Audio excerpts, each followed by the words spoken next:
ಶಿಥಿಲಗೊಂಡ ಗೋಡೆಗಳು, ಹರಕು ಮುರುಕು ಬಟ್ಟೆಗಳೇ ಮೇಲ್ಛಾವಣಿ, ಶೌಚಾಲಯ ವ್ಯವಸ್ಥೆಯೂ ಇಲ್ಲ. ಯಾವುದೇ ಸಮಯದಲ್ಲಾದರೂ ಕುಸಿದು ಬೀಳುವ ಸ್ಥಿತಿಯಲ್ಲಿರುವ ಜೋಪಡಿ, ಮಳೆ ಬಂದರೆ ಸರ್ಕಾರಿ ಕಚೇರಿ ಚಾವಡಿಗಳೇ ಆಶ್ರಯ. ಇದು ರಾಜ್ಯದ ದೊರೆ, ಅಹಿಂದ ನಾಯಕ ಎನಿಸಿಕೊಂಡಿರುವ ಮುಖ್ಯಮಂತ್ರಿ ಸಿದ್ದರಾಮಯ್ಯನವರ ತವರು ಜಿಲ್ಲೆ ಮೈಸೂರಿನ ನಂಜನಗೂಡು ತಾಲೂಕು ಹುಲ್ಲಹಳ್ಳಿ ಗ್ರಾಮದ ಹೊರವಲಯದಲ್ಲಿರುವ ಪೌರಕಾರ್ಮಿಕರ ಬದುಕು.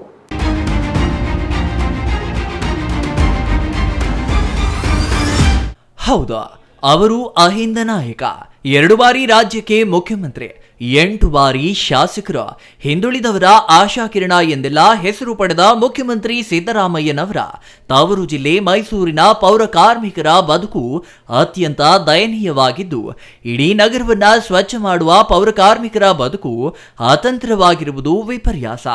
ಬರೋಬ್ಬರಿ 35 ಕುಟುಂಬಗಳು ಕಳೆದ 3-4 ತಲೆಮಾರುಗಳಿಂದ ಇಲ್ಲೇ ನೆಲೆಸಿದ್ದು, ಇವರಿಗೆ ಪ್ರಜಾಪ್ರಭುತ್ವ ವ್ಯವಸ್ಥೆಯ ಸ್ವತಂತ್ರ ಭಾರತದಲ್ಲಿ ಕೇಂದ್ರ ಹಾಗೂ ರಾಜ್ಯ ಸರ್ಕಾರದಿಂದ ಸಿಗಬೇಕಿದ್ದ ನಾಗರಿಕ ಸೌಲಭ್ಯಗಳು ಮರೀಚಿಕೆಯಾಗಿವೆ.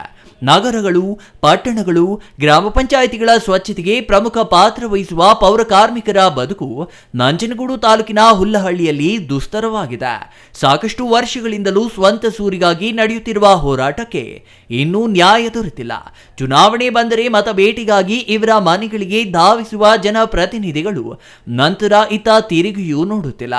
ಇನ್ನು ಅಧಿಕಾರಿಗಳಿಗಂತೂ ಪೌರ ಕಾರ್ಮಿಕರ ಸಂಕಷ್ಟಗಳೇ ಅರ್ಥವಾಗುತ್ತಿಲ್ಲ ಎಂದು ಅವಲತ್ತುಕೊಂಡ ಪೌರ ಕಾರ್ಮಿಕರ ನೆರವಿಗೆ ತಾಲೂಕು ಆಡಳಿತ ಧಾವಿಸುವುದೇ, ಜನರ ಆರೋಗ್ಯಕ್ಕಾಗಿ ಹಗಲಿರುಳು ಶ್ರಮಿಸುವ ಇವರ ಆರೋಗ್ಯದ ಬಗ್ಗೆ ಸರ್ಕಾರ ಕಾಳಜಿ ವಹಿಸುವುದೇ, ನಾಗರಿಕ ಸಮಾಜದಲ್ಲಿ ಅನಾಗರಿಕರಂತೆ ಹೀನಾಯ ಬದುಕು ಸಾಗಿಸುತ್ತಿರುವ ಈ ಪೌರ ಕಾರ್ಮಿಕರ ದುಸ್ಥಿತಿಗೆ ಜನಪ್ರತಿನಿಧಿಗಳಾಗಲಿ ಅಧಿಕಾರಿಗಳಾಗಲಿ ಮರುಗುವರೇ ಎಂಬುದನ್ನು ಕಾದು ನೋಡಬೇಕಿದೆ. 4-5 ತಲಕಟ್ಟ ಮಾರದಿಂದ ಇಲ್ಲಿ ಇದ್ದೀವಿ, ನಾವು ವಾಸ ಮಾಡ್ತಾ ಇದ್ದೀವಿ. ಒಂದು ಅನಿತ ಏನೂ ಇಲ್ಲ ನಮಗೆ, ಒಂದು ಬಚ್ಚಲಿಲ್ಲ, ಒಂದು ರೋಡ್ ಇಲ್ಲ, ಒಂದು ಮನೆ ಇಲ್ಲ. ನಾಯಿಗಿಂತ ಕೇವಲಾಗಿ ನೋಡ್ಕೊತಾರೆ ನಮ್ಮ, ಯಾವುದಕ್ಕೂ ನಮಗೆ ಸೌಲಭ್ಯಗಳ ಇಲ್ಲ. ಈಗ ಜಾಗ ಅಂತ ತೋರಿಸಿದ್ದಾರೆ, ಆ ಜಾಗನೂ ಯಾವುದಕ್ಕೂ ಇಲ್ಲ. ಮುಂದೆ ಇನ್ನೂ ಏನೂ ಇಲ್ಲ ಸರ್, 3 ವರ್ಷ ಆಯ್ತು, ಅದು ಯಾವುದಕ್ಕೂ ಇದಿಲ್ಲ ಸರ್. ಯಾವ ರೀತಿ ಸೌಲಭ್ಯ ಇಲ್ಲ? ಯಾವ ರೀತಿ ಸೌಲಭ್ಯ ಇಲ್ಲ ಸರ್. ಮೋಸ ಮಾಡ್ತಿದ್ರಿ ಇಲ್ಲಿ 3 ಕುಟುಂಬ ಏನು ಕರೆಂಟ್ ಒಂದು ಇದು ಯಾವ್ದು ರೀತಿ ಇದಿಲ್ಲ. ಯಾವ್ದು ರೀತಿ ಮುಂದ್ ಬಾಕಿ ಮೋರಿಗಳು ನೋಡಿದ್ರೆ ಅದು ಕಿತ್ತೈತೆ, ಮನೆ ಕಟ್ಕೊಡಲ್ಲ, ಯಾವ್ದು ಕಟ್ಕೊಡಲ್ಲ, ಎಲ್ಲ ಏನಿಲ್ಲ ಸರ್. ವಾಕ್ಲು ಮಳೆ ಬಂದು ಸುರಿತಾ ತೊಟ್ಟಿಂದ ನೋಡಿ, ಫೋಟೋನು ಇಲ್ಲೇ ಮಡಗಿದೆ ನೋಡಿ, ಫೋಟೋ ತೋರ್ಸ್ಲಾಕ ಮನೆಗೆ ಬಿತ್ತಲ್ ತೊಟ್ಟಿಂದ ಮನೆ ಕಟ್ತಾ ಇಲ್ಲ. ಮನೆ ಬೆಂಕಿ ಹಾಕೋದು, ನೀರ್ ಬಳ ಚುಚ್ಕೊಂಡು ಬಿದ್ದೋಯ್ತು. ಬಂದು ನಾಲ್ಕಚರಲ್ಲಿ 1 ತಿಂಗಳು ಮಗುನ ಎಲ್ಲ ಕೂಸಿಂದ ಸಾಕೊಂಡು ಬಿದ್ದಿದ್ವಿ ನಾಲ್ಕಚರಲ್ಲಿ ಗೌರ್ಮೆಂಟ್ ಆಸ್ಪತ್ರೆ ಒಳಗೆ. ಇಲ್ಲೇನು ಮಡಿಗಳಕ್ಕಾಗಲ್ಲ, ಮನಿಕಲಕ್ಕಿಲ್ಲ, ಮನೆನೇ ಇಲ್ಲ ನಮ್ಗೆ.